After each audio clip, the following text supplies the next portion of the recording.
Okay, I think we are ready to roll. Welcome, everybody. Thank you so much for attending tonight's webinar, Building Stress Resilience for Traumatic Events and Everyday Challenges. I'm Zoë Kessler, and it's my privilege to be your host this evening on behalf of PsychCentral.com. Now, before I introduce tonight's presenter, I'd like to remind you that you will be able to access the complete webinar online at PsychCentral's YouTube channel later this week. And if you haven't already checked it out, PsychCentral has videos and webinars on a wide variety of mental health topics with guest speakers from many disciplines. Now, during tonight's webinar, of course, as always, we're inviting you to please feel free to ask questions. And to do that, you go to your dashboard, to your control box, and just type them into the question area on your control panel. Listen to me, on your control panel. So just type them in, and feel free to type them in at any time that they occur to you. And we will try to get to everyone's questions tonight, but we'll also do our best to wrap up the whole session within an hour.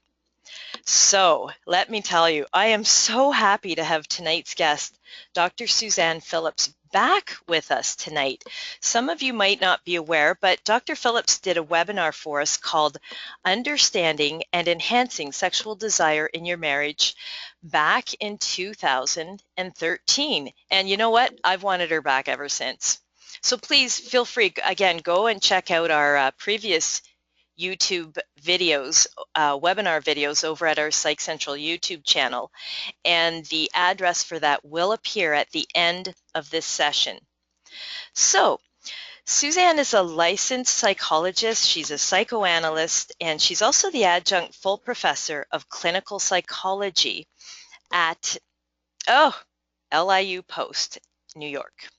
She's authored many publications, including Healing Together, A Couple's Guide to Coping with Trauma and Post-Traumatic Stress, and Public Mental Health Service Delivery Protocols, Group Interventions for Disaster Preparedness and Response.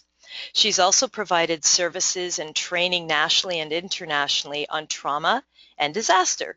So she's the gal we want to hear about this topic tonight, and I'm really looking forward to it. Her PsychCentral blog is called Healing Together for Couples. So she's got a ton of stuff to offer, and tonight what she's bringing to the table is to remind us that we can't change the past or control the future, but we can take on life with more resilience, moving through difficulties with more calm, more confidence, and more enjoyment in spite of them. So she'll give us some tips and tell us more about that, and I'm sure that's who we're here to hear. So let's, without further ado, say hello to Dr. Suzanne Phillips. Hi. Hi, folks. Suzanne Phillips here. Delighted to be here. I appreciate all of the listeners out there. And Zoe, thank you for that wonderful introduction. Oh, you're so welcome. Today we're going to be, okay, a little bit of a, let's see what We're just switching it over to Dr. Phillips, everyone. Okay.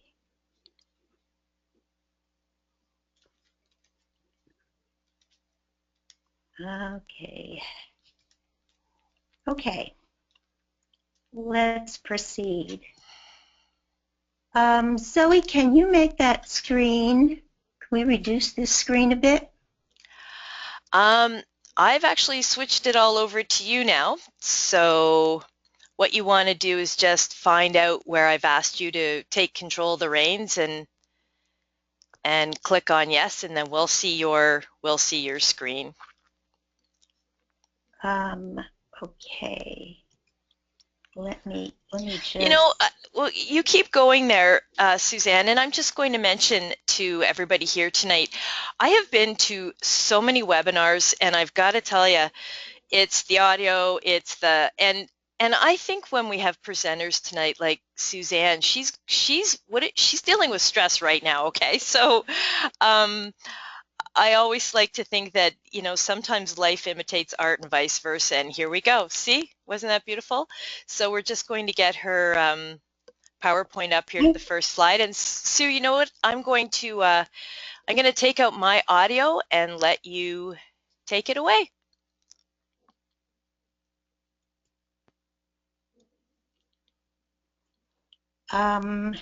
Okay.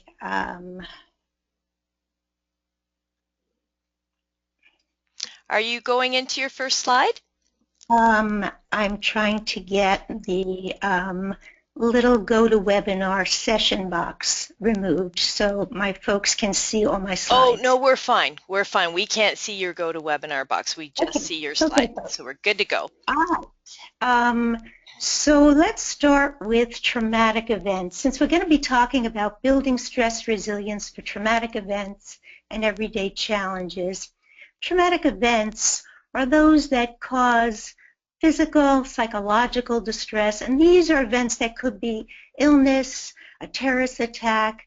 They're generally perceived and experienced as a threat to our safety or to the safety of our world.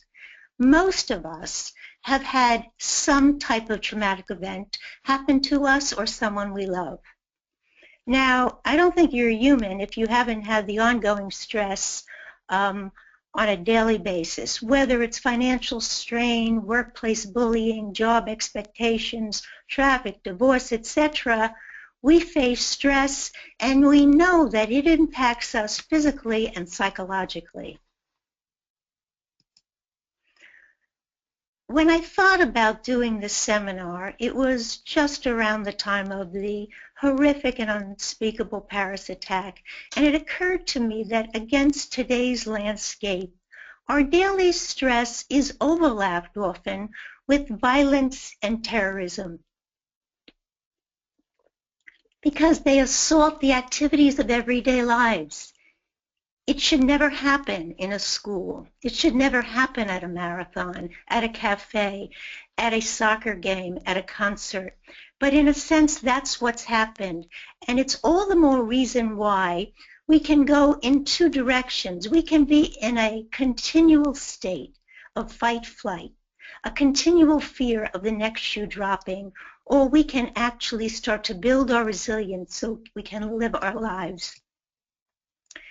The most common definition we have for resilience is the capacity to find a way back to successful adaptation and functioning after a period of disorganization and disruption.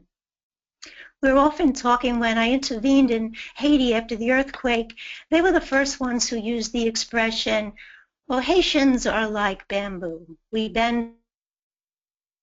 And that's sort of what we're thinking about when we talk about resilience. Now, traditionally, we often thought of resilience in terms of the natural gifts and traits that we are given. Some people Suzanne? are intelligent, for some people. I'm just going to jump in here. I didn't quite hear that whole quote, and it sounded lovely about the bamboo. Do you think you could maybe say the quote again? Sure. Thanks. Can you hear me now? Yep.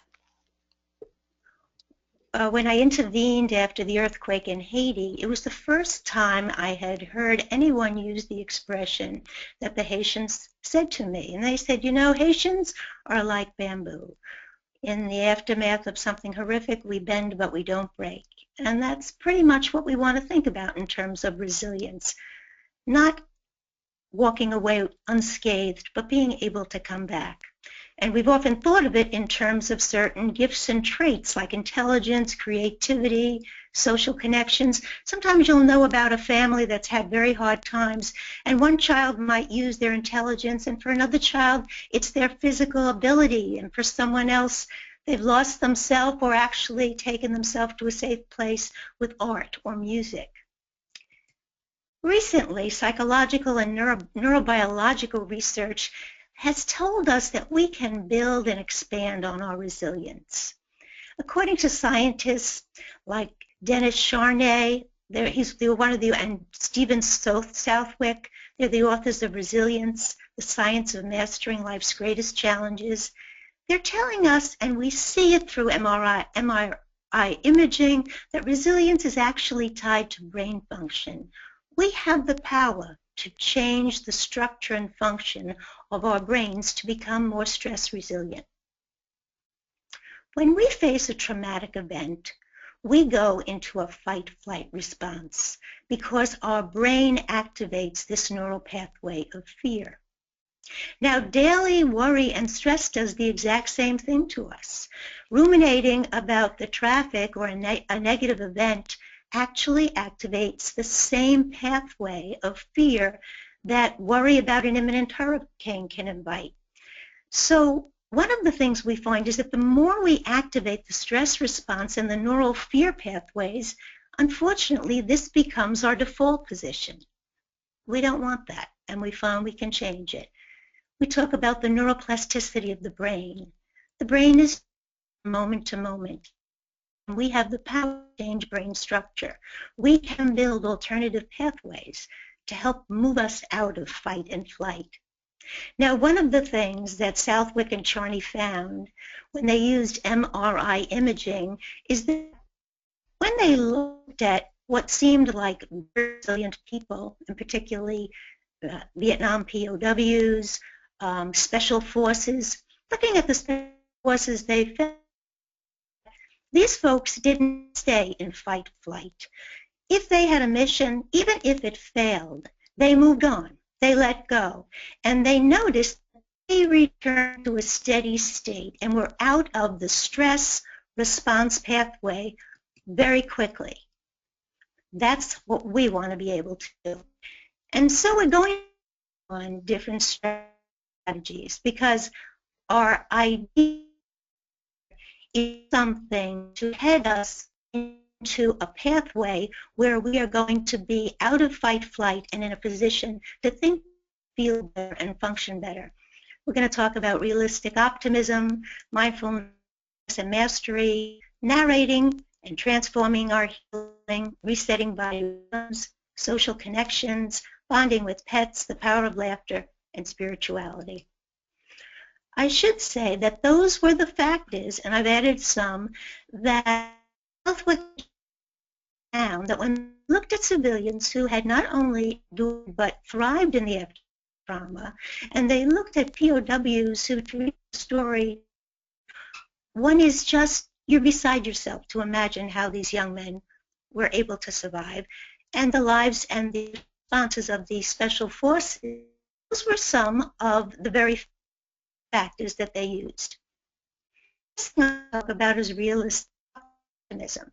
Now, realistic optimism is very different from blind optimism. You've heard Harrison Keeler and some of his wonderful actual recordings on people from Lake Wobegon. There is the women are beautiful, all the children are brilliant. And of course, one of the things we know is that blind optimism is actually dangerous. If you are running the marathon without training, the optimism in the world is not getting you through the marathon.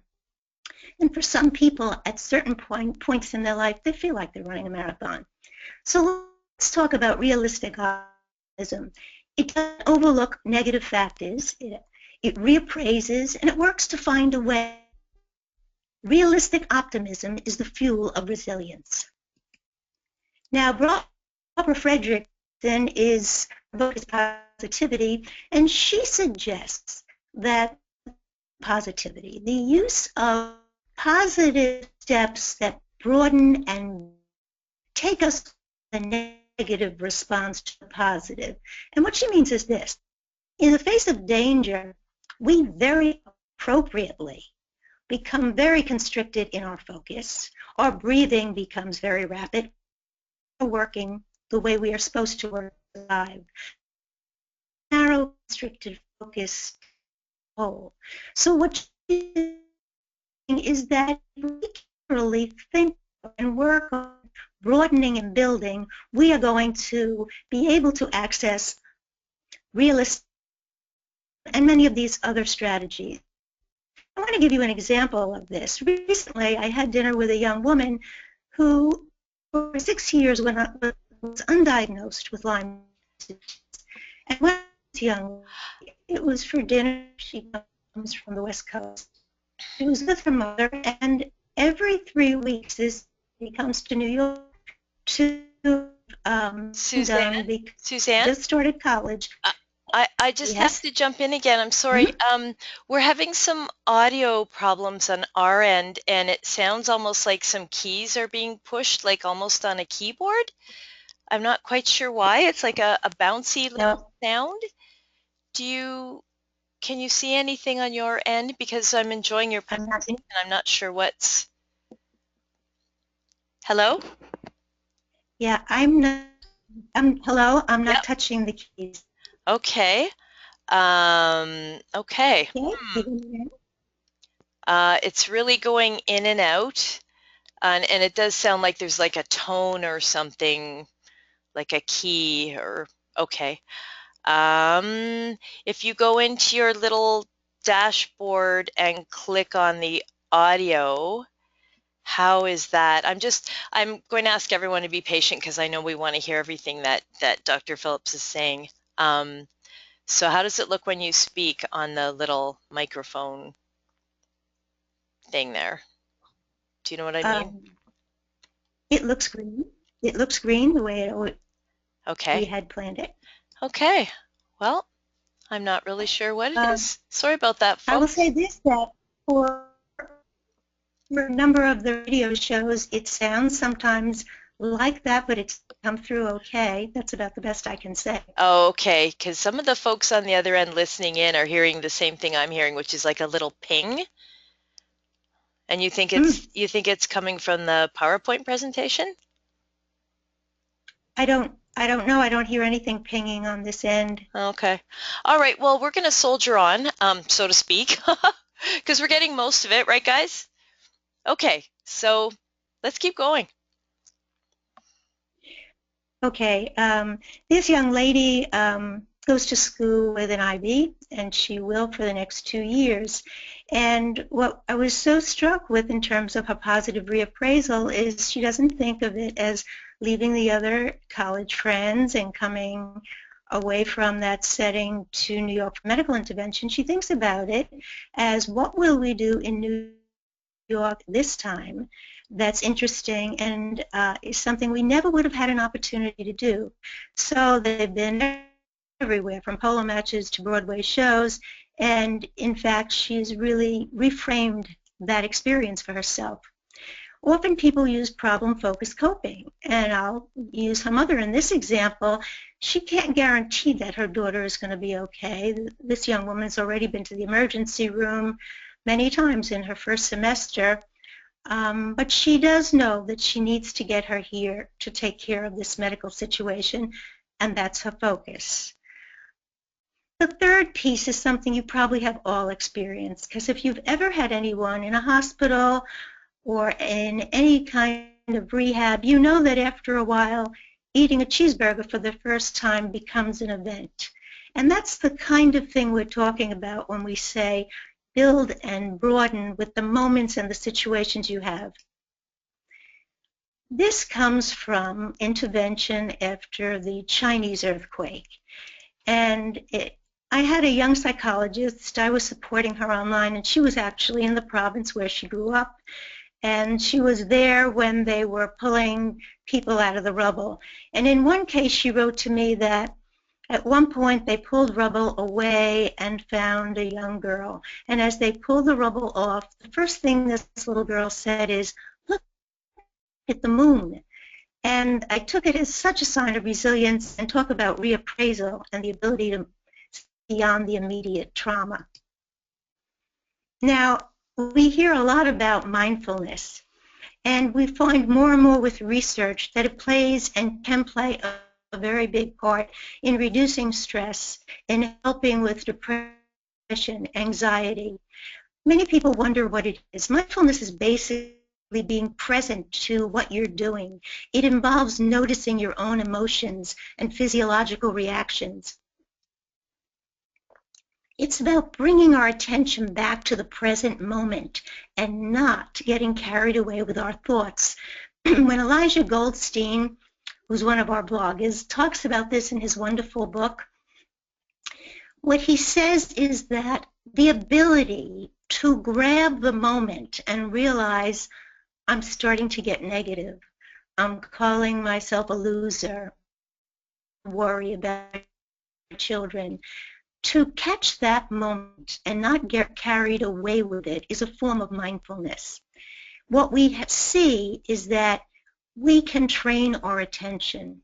We can go moment to moment, and that moment-to-moment focus can help us literally keep ourselves out of a slide into depression, out of the fight-flight position. I was really intervening with a group.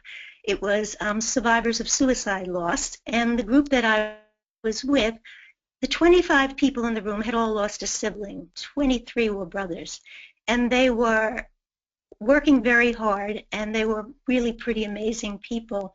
And at one point, when someone was saying she didn't know if she could go day to day, I said, you know, lately we're thinking about, maybe think of it as moment to moment. And another young woman said, you know, I go microsecond to microsecond. And I thought, you know what, maybe that's not such a bad idea. So one of the things you hear a lot, and we can sort of get a little bit, we can move in two directions when you hear about the importance of breathing. Some people feel like, well, what kind of difference could that really make? And other people feel, I'm not into the meditation, I could be too nervous for it. But I want to tell you that breathing is probably the simplest, deep breathing, focused breathing, probably the simplest, quickest way for you to bring down hyperarousal. And one of the people, Dr. Tom Clark, he was on one of my radio shows, when I said to him, tell me why it's so important to do the breathing and to bring your thoughts back to the breathing when they start to wander if you're trying a meditation. He said, well, for one thing, you're really actually lowering stress, but at the same time, you are training your mind to move to a relaxed place. And that ability to move is going to be helped if you can stop the motion by using breathing as the reset point. I've used it myself during dental procedures, and I will tell you that when you are concentrating on breathing, you're concentrating on breathing, and it's amazingly effective, and you don't have to be someone who's done this for years. When you breathe, your goal is to clear your mind and bring your thoughts back. You're going to train yourself, literally with a breath, to give yourself a physical and mental time out. Sharon Salzberg, who wrote the book Mindfulness for the Workplace, says, don't bypass the importance of taking a deep breath before you pick up the phone from someone who you know you're going to have a heavy-duty conversation with. Don't bypass the possibility of taking a deep breath before you go into that board meeting. She says something else I like too, which I'll pass on, and that is take a deep breath, go into that board meeting, make eye-to-eye contact with everyone around that table, and then begin. Her wonderful book, Loving Kindness, is all about lowering stress with that kind of connection. I have put in here a wonderful guide. If you go to Dr. Dawn Buse's site, she has a guide for breathing that I think you'll find very helpful. Now, when we talk about mindfulness strategies, we are talking about things like awareness and reconsideration of negative rumination. This comes to us right from Elijah Goldstein's work, and what he suggests is that as soon as you realize you are starting to think negative, pause, and if it's really haunting you, apply a fact check. Is this thought true? Is it true 100% of the time? What would my days and weeks and months be like without this thought? Another possibility, if you've not done that much meditation, when you're worrying about your kids, and we all do, try the loving kindness meditation. You literally think of your child and say, may you be safe, may you be happy, may you be healthy, may you live with ease. They're all attempts to move us out of stress. I mentioned this before. In the interest of time, I will say that Sharon Salzberg says when you're applying mindfulness to the workplace and anywhere, don't overestimate the power of an act of kindness, holding a door, making a compliment. As incongruous as it may seem in certain places, can have tremendous potential. One kind word can warm 3 winter months. One of the things that I talk a lot about, and I've done myself, is narrating or healing. Trauma defies language. It's very difficult to communicate the story of what happened. And one of the reasons that we want to do this is because trauma tends to leave us speechless, without words. And when we're able to go from no words, that is, we register trauma and its effects on our right brain, we often have the smell, we have the feelings of panic, we even have some of the visuals, but they're fragments. We don't have a coherent story. When one rape victim was asked, "Can you just say what happened to you?" she said, I don't have words for what happened to me.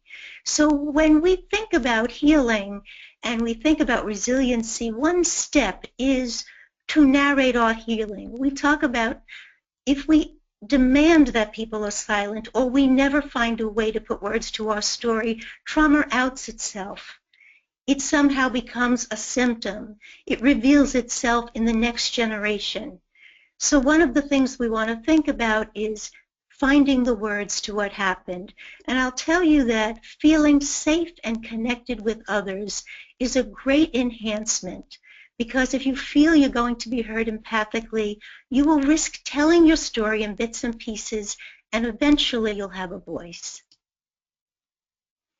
Herman, we know, Herman is our trauma expert. She tells us the action of telling a story in the safety of a protected relationship can actually produce an abnormal processing. It can change it from the abnormal processing of the traumatic memory. There are many ways to tell the story, and we have folks in the field like Peter Levine with the unspoken voice, and I really agree with this. Not every story has to be told in writing. Some people do it through drama. Harmony Jupiter's a young woman when her sister was killed by a hit-and-run drunk driver in the Village here in New York City. She developed a one-act play. That's how she narrated her trauma. I have a cancer survivor who writes me on a regular basis his story and how he's proceeding.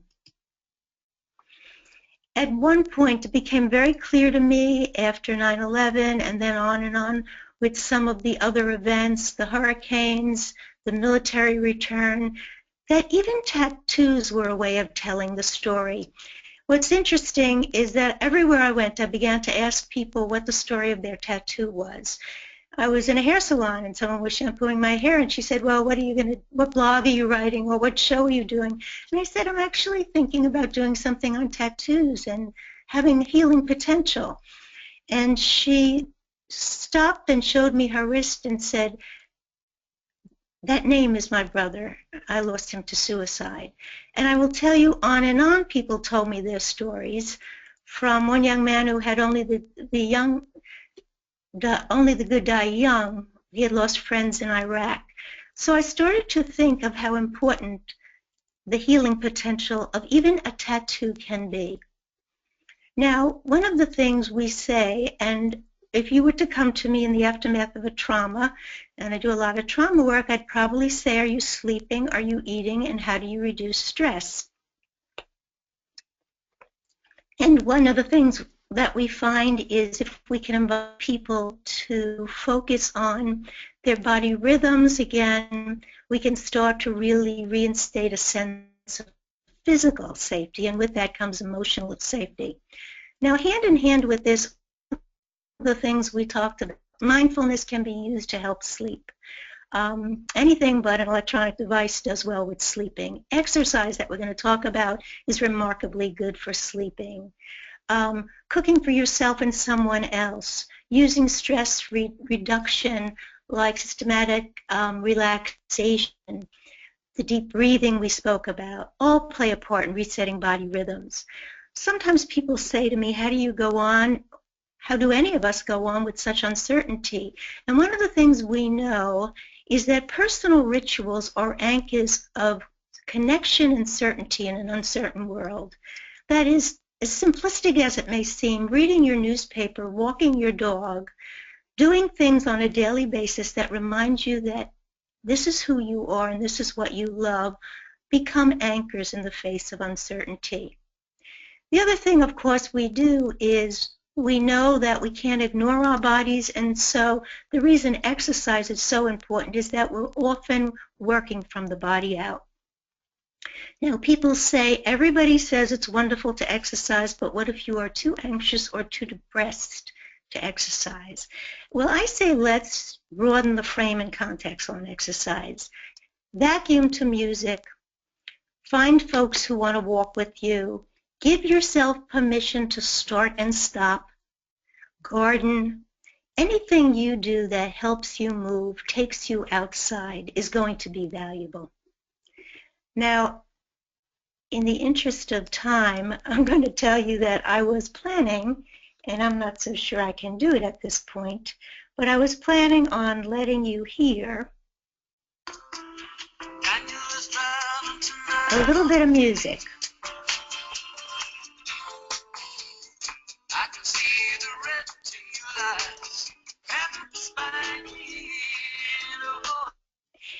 And the reason I wanted you to hear it is I want you to remember that when we hear music, most of us are moved.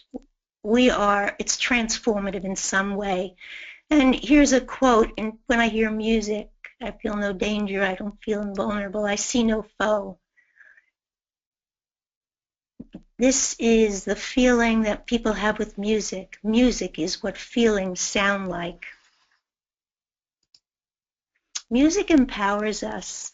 Consider how you felt when I turned the music on. Now, it may not be the song you would have chosen, but nonetheless, I will tell you that sometimes I really want to run, but I'm so tired that I have to put the music on before I put my sneakers on, and I've been doing that for 34 years, but it's very empowering. Whether elderly people or babies, people respond to music. When you take a look at Daniel Levitin's book, The Brain on Music, you really start to see that the brain activates and stimulates every part. Music activates every part of our brain. You don't need words or experience to enjoy music. You've probably seen these dances in malls, and I will tell you, when I see this, it's such a welcome difference than people running in horror or fear. The fact that strangers can be unified with music is a good thing. Social connections. You know, from the time we're born, our interactive repair happens in social connection. The dyad between the mother and the baby is the first experience of moving from dysregulation to regulation. And we know in the immediate aftermath of trauma or disaster, the impact of the event can be dissipated by the presence of familiar networks of support. It's worth saying that just as despair can come from other human beings, hope too can be given only by other human beings. Friends pick us up when we fall down, and if they can't pick us up, they lie down and listen for a while. Do you ever feel better than when you're connected with children, and have you ever seen them happier than when they're connected with each other? I have over the years done so much trauma work for the American Group Psychotherapy Association.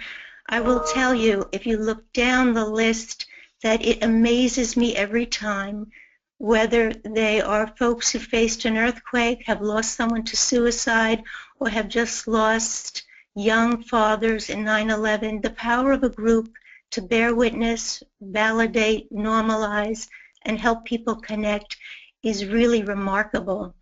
It's a place where sometimes people find the voice they cannot find. We know about the dangers of loneliness. I wrote the book Healing Together for Couples because I saw, even in terms of the couples I dealt with after 9/11 and in terms of a near-fatal accident with one of my children, that it both hit us as a couple and we needed to use our relationship to really rebuild and recover. And that's what group is too. It's connection with people. The psychological family, I always want to remind people, sometimes we carry the family we need in our heads. We may not be with them. They may not all be alive, but we carry them and they are a source of connection and support.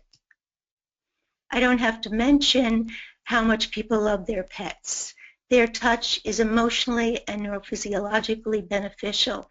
I just read a study that said folks with cats, 4,500 people in this study, have 40% less heart attacks than folks without cats. We know that just touching a dog or watching a Lassie movie has been shown with research to reduce cortisol, to increase the oxytocin, or investment with them helps us.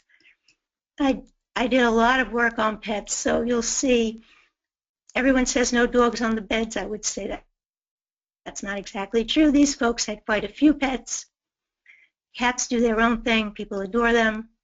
And I just was, again, working with canines for combat veterans, and canine companions in general is just a remarkable way to give independence through these wonderful connections.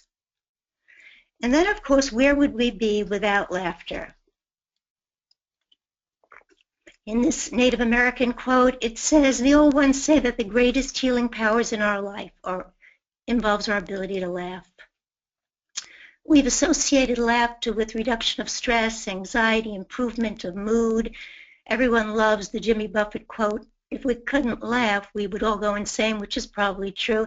And I know everyone's been in a situation, they can have their own home videos, where it was so ridiculous, the only thing you could do was laugh. But laughter is a necessary stress relief valve.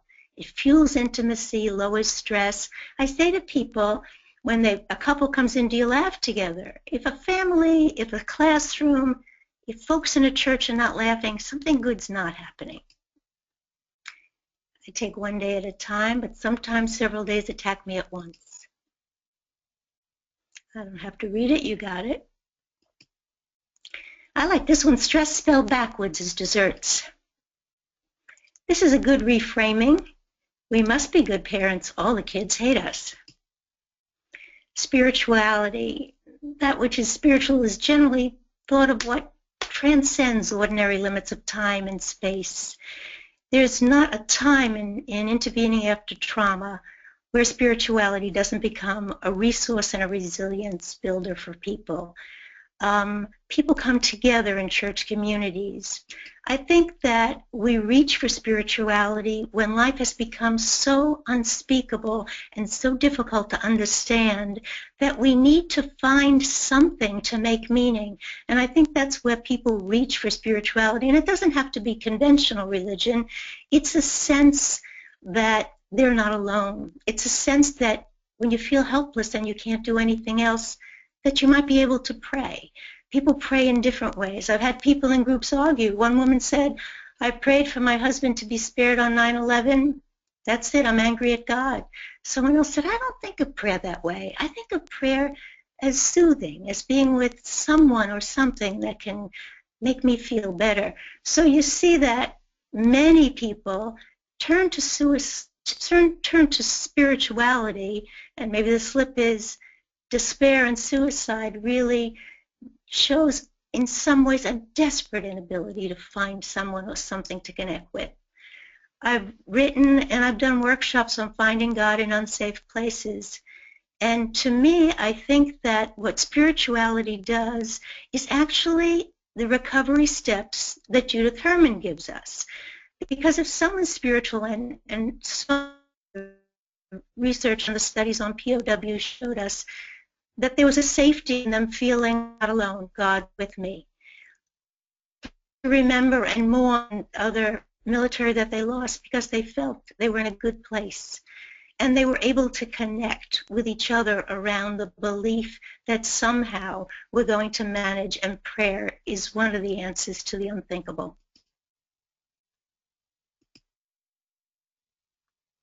For many, spirituality fosters resilience and recovery.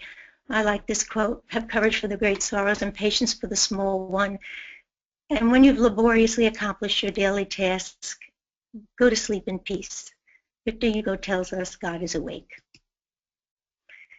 So I say to you tonight, we really can't change the past and we can't predict the future, but we can embrace our lives with more resiliency. We can draw up optimism, mindfulness, connection. We can narrate our healing. We can do self-care with body rhythms. We need to continue to forge social bonds. We can turn to music, laughter, and spirituality. In doing so, we increase the possibilities for hope in our life's journey. Thank you.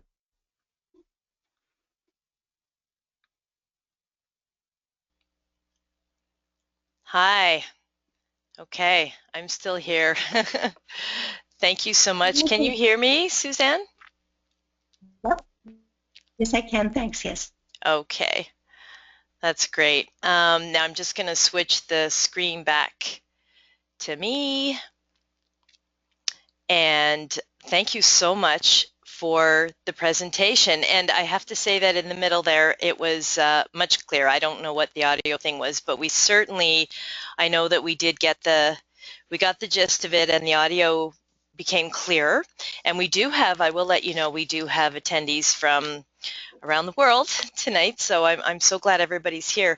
So please do, again, a little reminder, type your questions in the question panel.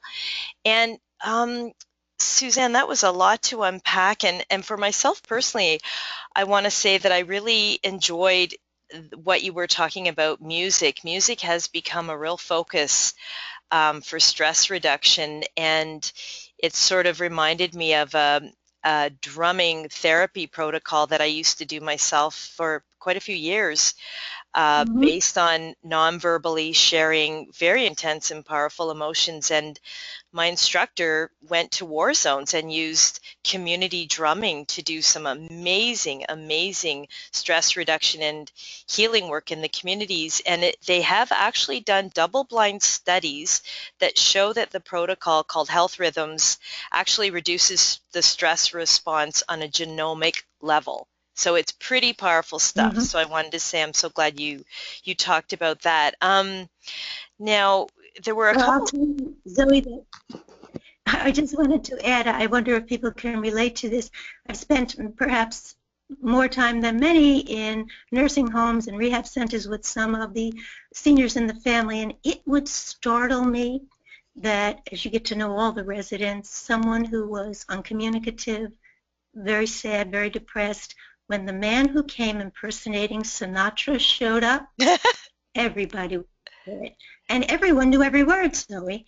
So that people who barely could order breakfast knew all the Sinatra music. And we know that as music stimulates parts of the brain, there can be some injury, and still music can be such a wonderful source of stress reduction and joy. It is amazing. And you certainly did offer many different protocols. And so, in terms of addressing our stress and reducing it, but what sort of occurred to me was, I personally do get a lot of exercise, and I do a number of these things, maybe not every day and as much as I should, but I wanted to ask a question when it comes to trauma, and I know that you talked about the world and you talked about the military and so on, but what about people like me, for example, and especially people who are hypersensitive emotionally, like people with ADHD often are, and others are too. You opened at the top with the story about how the Paris attack coincided with our webinar, which I thought was a great opportunity for this webinar. I personally felt for a week, and I'm sure I know lots of people did, I felt pummeled. You could not turn on the radio, you could not look at the television, you could not walk to your workplace, you could not be in your workplace without someone whose anxiety level was at least as high as yours talking about it. And then to me, it would be a little more stressful to change my lifestyle to incorporate a new meditation practice. Do you know what I'm saying? So how do we buffer this constant bombardment? We just can't seem to avoid it. What would you suggest for that situation? Well, one of the things that we always talk about in the aftermath of trauma, and I think it's true on a regular basis too, is we need the media. The media plays an incredible role. On the other hand, if we don't moderate it, we will remain in a fairly hyper-aroused state. Now, one of the things that I think fits in with what we're talking about tonight is a choice of focus. We've talked a lot, and you've read in the field, about vicarious traumatization. That is, if you watch enough horror and you hear people interviewed, you're going to hear about a lot of fear.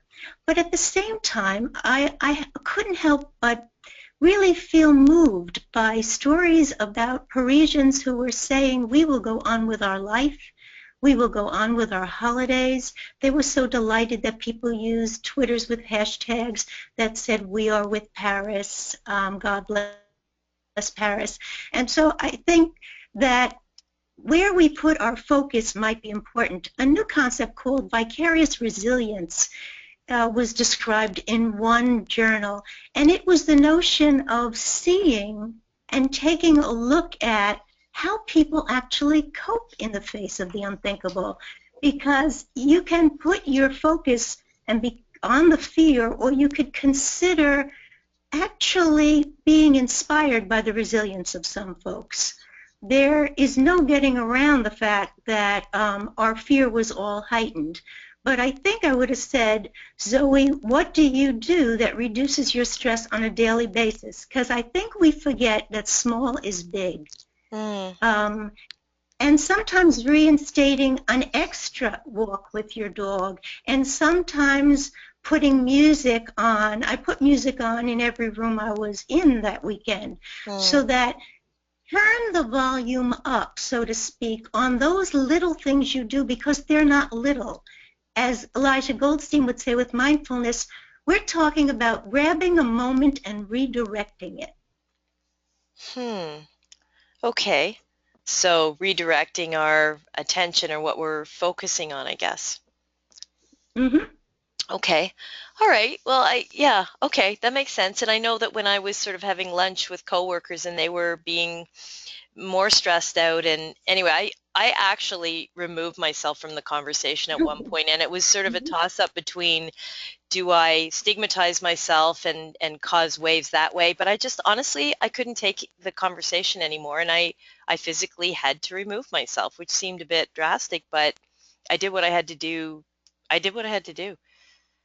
I think it's self-care, and I think authenticity that says to someone, I really can't sit in this waiting room and hear this nonstop news, or getting up from friends, or asking if anybody else wants to check out a movie or take a walk. I think our freedom to regulate our stress is a very big piece of what I'm inviting people to feel entitled to tonight. Yeah, I'm really big on self-advocacy as well, sort of recognizing and then taking action, doing what you need to do for you. And I think maybe we don't honor that as much as we should. What do you think about that, Suzanne? I think we have a tendency to be caregivers in this field. Many of us are. And I think people, this is a culture where, we've been trained to take care of other people. And so I think it's not mutually exclusive. But I think you even want to help your children understand that it's okay to regulate the media and modulate their watching. I think children need to know that they can tell the story of something traumatic, that they can learn from you what's really going on, because one of the things that is so poignant to me in the stories that people tell me is they knew as children that something terrible had happened in the family, but no one was telling them. And that code of silence really is a legacy of pain. I'm not saying that we share horrific details with children, but they feel and they hear the tone of the voice that grandma's ill, or that something happened to their brother. So to keep finding a way to communicate is to give them the gift of narrating and to give them the gift of inclusion. Yes. Super. Oh, Suzanne, I really have to interject. People are responding so well to your presentation. I've actually got one of our attendees who just shared that his Israeli cousin says that they try to get back to normal as quickly as possible after a difficult incident. So that's from people Yeah. living it. So tell me something. Are some people just born more resilient than others? Like, I think that one of the things we're learning from the research and our really illumination of neurophysiology is that we are all born with a certain amount of gifts. I mean, in terms of athleticism, there are some people who have that gift, and someone else might have another gift. So I would say the genetics is part of it. Like we speak about happiness, Zoe, 50% may be genetics, but we've got 10% life circumstance and 40% what we can do with what we have. And I actually think what we're saying tonight is whatever you have, whatever your genetics, there's room to build on it. I think one of the things that I've faced in working with people in the acute stage of trauma is because you can't think and all of a sudden you've been assaulted by reality and you don't have a sense of mastery and you don't remember what you can do, often we can't access what we always did. So I will say to folks, whenever something out of the blue happened before, what did you lean on? And then they start to remember, oh yes, that's right, I always went to church, or I baked, or I just began to do watercolor. So we want to remember what our gifts are, and then what we're saying tonight is use the mindfulness, use the change of focus, change the neural pathways. We talk about exercise, but I don't know that we recognize that stress destroys brain neurons, exercise reduces cortisol that damage neurons, and actually enhances the replenishment. Exercise isn't just for fresh air. It really has a neurological impact that is very positive. Right, that's beautiful. Your answer is beautiful. We have one of our attendees tonight is asking, Suzanne, to what extent do you believe our innate ability to be resilient is compromised by all the, and I'm going to interpret this, modern conveniences that we've surrounded ourselves with? In other words, have we become too comfortable? Well, it's a very good question. I would say we are comfortable with certain things that generations before us don't have, but this is definitely a culture that regulates different types of stress. For some reason, we believe we can multitask, and the world thinks we can. We have more working mothers. I would say that people, different aspects of us have had to stretch, and on the other hand, few people are washing clothes on a rock. Would you say, and do people ask me, does trauma or hardship in some way make you sturdier? I have to tell you there is a wisdom to survivors. I have to tell you that when you've been through hell and back, I had one woman in a group after 9/11. She had cancer, she lost her daughter, and one of the women in the group said to her, how do you go on? And you say now you're going to take a job. And she said, listen, after what I've been through, you know what I say to the world? Bring it on. I can do it. So I will say to you that we probably in some ways have it easier, and maybe we are not strong in certain ways, but I think that many people can reach inside and find ways to do what they never expected. I would say to our listeners, if people said to you, 2 years from now, this is going to happen, and you're going to cope, and you're going to go on, most of us would say, I don't think I can do it. And yet when you meet with folks in the aftermath of a tragic event, a hurricane, a car accident, a diagnosis, they are very proud and have great mastery, and they feel very, very resourceful at the way they've gone on with their life. And I think that that's a very big thing. Okay. So then are you saying that if you build your resistance, or I'm sorry, your resilience, pardon me, if you build your I'm having trouble talking. If you build your resilience does that make? So you know that you've done it in the past, and you start to learn to trust yourself that you can do it again. Would that actually make us less afraid of some of these awful things that are going on in the world, like a terrorist attack? Like, will we be able to navigate our lives then with less ongoing fear, regardless of what happens around us?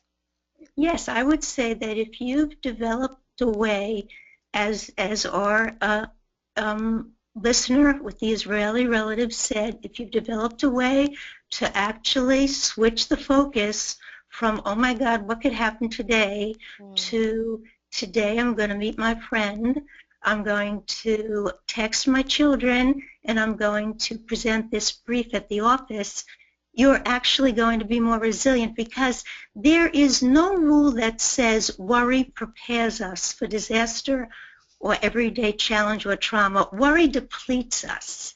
Going on with a positive frame of mind, going on not with blind optimism, but going on seeing what's possible to do, what has to be avoided, and what's possible for you, is a way to be resilient and to be prepared far better than worrying or being frightened.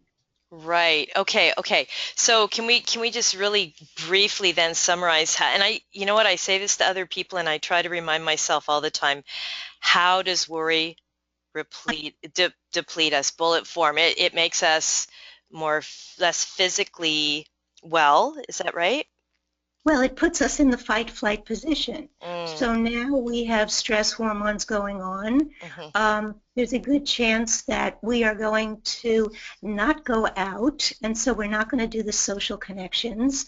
It may keep us from doing the things we love that enhance us, and we might be communicating that to people. And as you left that table that you were sitting on, we may not end up with a group around us. So I would say, on a very neurophysiological, psychological, and social level, worry does nothing. Now, let me just do a caveat. If you realize you have got to get air in your tires and you're worried you'll get a flat, and you follow that worry to getting air in your tires, that made sense. I say to people all the time, turn the worry into action and move on. right. But if you ruminate about, should I drive there? Will I get a flat? Without getting the tires checked, not brilliant. Yeah, exactly. And you know, Suzanne, the other thing that occurs to me really quickly here is, if you're busy tying up all your mental energy and all that brilliance and innate intelligence that you have, and that kindness and goodness that you have, and you spend all that energy on worrying, where are you going to get the energy to spend it on positive? You could be pouring all that into a constructive solution, right? Yes, I tell people to imagine being on the beach with me, and I say, so if you are worried that a big wave is going to come, and you are sitting here shaking that a big wave is going to come, and another guy's just saying, hey, my goodness, the water looks great, look at the sun, when the wave hits, he's doing better. There you Body go. and mind, he is in a much better state. Exactly. Oh my, you know what? This hour has just totally flown.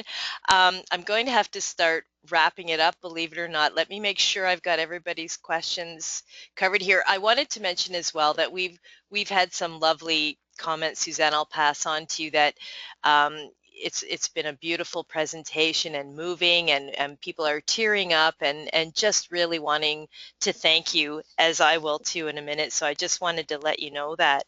Now, also, I want you to, do you talk about this as well, this topic on your blog at PsychCentral? Yes, there are many, just about every topic I touched. And again, the name of your blog for us? Yep.